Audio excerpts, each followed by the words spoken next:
আসলে বৈধ নয়। এরপরে সে প্রশাসনে যুক্ত হয়েছে ছাত্রলীগের আপনার হচ্ছে ইয়া নিয়ে। এখন বর্তমানে সে আপনার হচ্ছে প্রথমে চিটাগাং, এখন গোপালগঞ্জ থেকে এখন কিশোরগঞ্জে আছে। এই ব্যাপারে জাতীয় নিউজে অনেকগুলো নিউজ রয়েছে, বিশেষ করে শিক্ষক পেটানোর ঘটনায় সে জড়িত। কুয়েট থেকে তাকে নিষিদ্ধ করা হয়েছিল। এর আগে গোল্ডওয়ান বলে সে হচ্ছে ব্যবসায়ীর সাথে খারাপ আচরণ করেছে। কিছুদিন আগে একজন পিতাদারকে চল হয়েছে, আপনারা নিউজে দেখেছেন অথবা ভিডিও দেখেছেন। এত কিছু পরে তার বিরুদ্ধে দুর্নীতির অভিযোগ আসছে, তার বিরুদ্ধে হচ্ছে মামলা হয়েছে। এরপরও এর ব্যাপারে এখনো কোনো শাস্তিমূলক ব্যবস্থা নেওয়া হয় নাই। যেই বদলি করা হয়েছে শাস্তিমূলক হিসেবে বলা হচ্ছে, কিন্তু সে যে অপরাধ করেছে, ফৌজদারি অপরাধ করেছে এবং তার বিরুদ্ধে যে মামলা হয়েছে ছাত্র নির্যাতনে, অবিলম্বে তাকে গ্রেফতার করে আইনের ব্যবস্থায় নিতে হবে। সে দেশ থেকে পালিয়ে যাওয়ার চেষ্টা করছে, ইন্ডিয়া এবং ভারতে যাওয়ার চেষ্টা করছে। এর আগেও আমরা দেখেছি প্রশাসনের কিছু কিছু যারা কিন্তু সরকারের পক্ষে কথা বলেছে, তার মধ্যে প্রতিজ্ঞত অন্যতম। সুতরাং তার ব্যাপারে আজকের প্রোগ্রাম থেকে এবং আমরা জনপ্রশাসনের কথা বলেছি, দ্রুত ব্যবস্থা নিতে হবে। যদি এই ব্যবস্থা নিতে বাধ্য জনপ্রশাসন ব্যর্থ হয়, তাহলে সে যদি দেশে থেকে পালিয়ে যায়, তাহলে এই জবাবদিহি কিন্তু বর্তমানে যারা আছেন তাদেরকে নিতে হবে। এবং সে ছাত্রলীগের আপনার তার ব্যাপারে অনেক তথ্য পাবেন। ছাত্রলীগের সে পোস্টের নেতা ছিল এবং সে হচ্ছে এ ব্যাপারে প্রত্যেকটা প্রমাণ এবং বিষয়গুলো আপনাদেরকে আমরা হোয়াটসঅ্যাপে পাঠাই। প্রিন্টেড কপিও আছে, কিন্তু এতগুলো প্রিন্টেড কপি দেওয়া আমাদের জন্য কঠিন। আপনাদের তাদের ব্যাপারে, শুধু তার না, আরো যে সমস্ত ফ্যাসিবাদের দোষক ছিল তাদের ব্যাপারে আপনাদের এই তথ্যগুলো আমরা দিয়ে দিব। বুয়েটে কি পরিস্থিতি তৈরি হয়েছিল আপনারা কিছুটা হলেও এখন জানেন। আপনাদের ঘটনা কোনো বিচ্ছিন্ন ঘটনা নয়, বরঞ্চ ধারাবাহিকভাবে চলে আসা ঘটনাই কিন্তু আপনাদের ঘটনা। সুতরাং এই ঘটনাগুলো নিয়ে কিন্তু মামলা হয়েছে, তারপরেও কিন্তু এদের ব্যাপারে কিন্তু ব্যবস্থা নেওয়া হচ্ছে না। তাকে এটা হয়তো বদলের আদেশ। আমরা এই সমস্ত তথ্যগুলো আপনাদেরকে আমরা দিয়ে দিব। এখানে আরো কিছু ফ্যাসিস্টের সাথে আপনাদেরকে পরিচিত করে দিতে চাই, যারা সরকারে এখনো টপ পর্যায়ে থেকে আপনার সরকার পরিচালনা করছে এবং বিভিন্নভাবে তারা সরকারের সাথে যুক্ত আছে। আমরা কিছু ফ্যাসিস্টের সাথে আপনার পরিচয় করবো। একটা ছোট্ট ছবি আপনাদেরকে দেখ।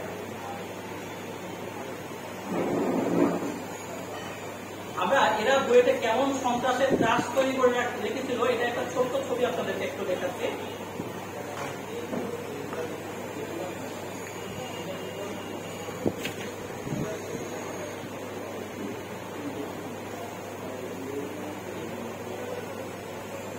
একটা মিনিট দেখবেন।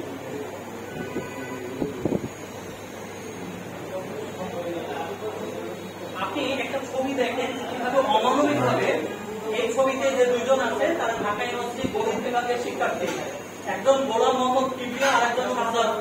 ওনারা ছাত্রদল করতেন। তো তারা বুয়েটে গিয়েছিলেন, বুয়েটে পাশে বুয়েট এবং ঢাকা ইউনিভার্সিটির জায়গা খুবই কাছাকাছি আপনারা জানেন। তাদেরকে কিভাবে অমানবিক ভাবে প্রায় মৃতপ্রায় অবস্থায় দেখে, মানে তাদেরকে মারা হয়েছে। এবং শুধুমাত্র মারা না, তাদেরকে যে উল্লাস দিতে এখানে যে চিত্রগুলো দিতে পারছেন, ছাত্রলীগের সাবেক কেন্দ্রীয় সাধারণ সম্পাদক গোলাম রব্বানী, এদের চুল ধরে বা বিভিন্ন ভাবে যেভাবে উল্লাস করছে, তারা কিন্তু ঢাকা ইউনিভার্সিটির বড় ছাত্র। এইরকম পরিস্থিতি কিন্তু বইতে তৈরি হচ্ছে। ঢাকা ইউনিভার্সিটির ছাত্ররা পর্যন্ত, যেমন আপনি সালমান রিফাত, এরা অনেকে বইতে এসে কিন্তু তারা মানে এর শিকার হয়েছে। আপনারা অনেকে জিজ্ঞাসা করছেন এতদিন কোথায় ছিলেন। এতদিন আমরা সবাই যেখানে ছিলাম, আপনারা যেমন কথা বলতে পারেননি, আমরাও কথা বলতে পারি।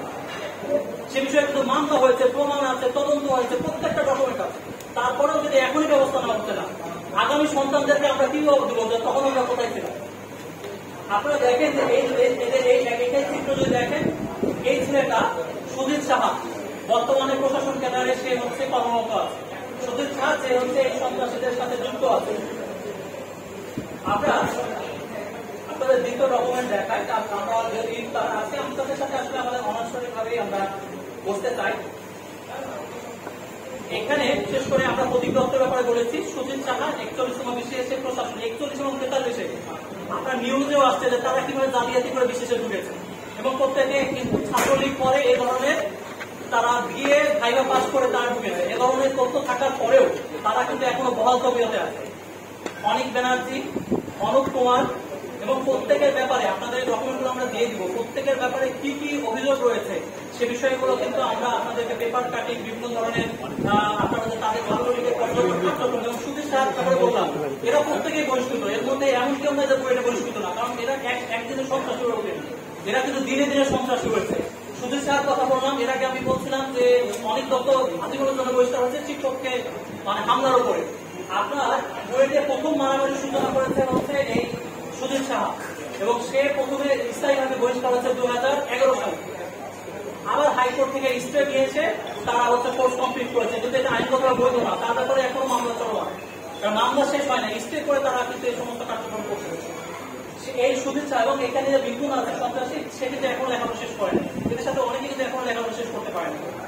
সুতরাং এদের ব্যাপারে এই তথ্যগুলো আছে, আপনারা আপনাদের কাছে যে অনুরোধ বা বাতিলের ব্যাপারে আছে, এটা প্রত্যেকে 2 বছর থেকে বিভিন্ন মেয়াদে বহিষ্কৃত। শুধু আপনাদের ঘটনা নয়, আপনাদের ঘটনার আগেই কিন্তু এগুলো বহিষ্কৃত। যদি যথাযথভাবে এদের ব্যাপারে ব্যবস্থা নেওয়া হতো, তাহলে আজকে আপনাদের ঘটনা ঘটতো না। আপনারা জানেন যে গতকালকে মানে রায় হয়েছে, এবং রায়ে কিন্তু 20 জনের ফাঁসি হয়েছে। অনেকে অবাক হন যে 20 জনের ফাঁসি কিভাবে হয়, কারণ এরা একটা সংঘবদ্ধ চক্র। কিন্তু আপনি এই 20 জনের ফাঁসি হয়, আপনাকে একটা এফআইআর দেখায়, এই এফআইআর গুলো আপনাদেরকে আমরা পাঠায় রাখবো। আরাফাতের একটা এফআইআর দেখায়, এই আরাফাতের এফআইআর গুলো যদি আপনি দেখেন, এই এফআইআর এর একটা অংশ যদি আমি একটু বড় করি আপনাদের জন্য,